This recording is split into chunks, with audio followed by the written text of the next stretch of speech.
Hello everyone, আসসালামু আলাইকুম। কী অবস্থা সবার?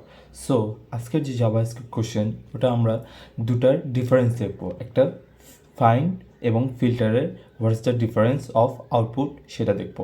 এখানে আমরা আগে কি দেওয়া আছে সেটা বুঝে নিই। এখানে আমাদের একটা নাম্বারস ভেরিয়েবল দেওয়া আছে, যেখানে একটা অ্যারে দেওয়া আছে যার মধ্যে চারটা প্রপার্টিস আছে, 5, 10, 15 অ্যান্ড 20।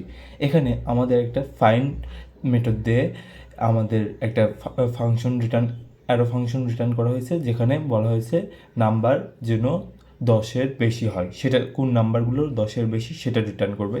এবং ফিল্টার দিয়েও একই ফাংশন রিটার্ন করবে, যে কোন নাম্বার বা কোন নাম্বারগুলো 10-এর চেয়ে বড়।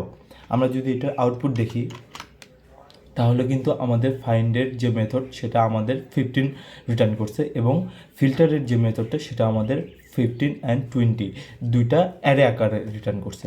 সো আমাদের কাছে ফাইন্ড যেটা, সেটা এর গিভেন যে ভ্যালু, অর্থাৎ 10-এর থেকে বড় এই অ্যারেতে 10-এর থেকে বড় জাস্ট 15, এখানে শুধু একটা প্রপার্টিসেই রিটার্ন করবে। এটা হচ্ছে ফাইন্ডের বৈশিষ্ট্য।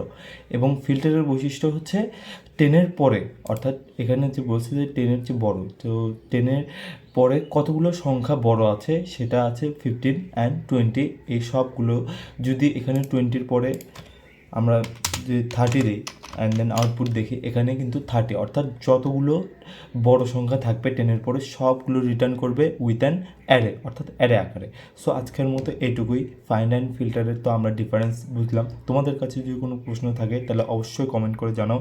তো আমি যতদিন আর অন্য কোনো কোশ্চেন না আসছে, ততক্ষণ তোমরা keep learning and keep explore.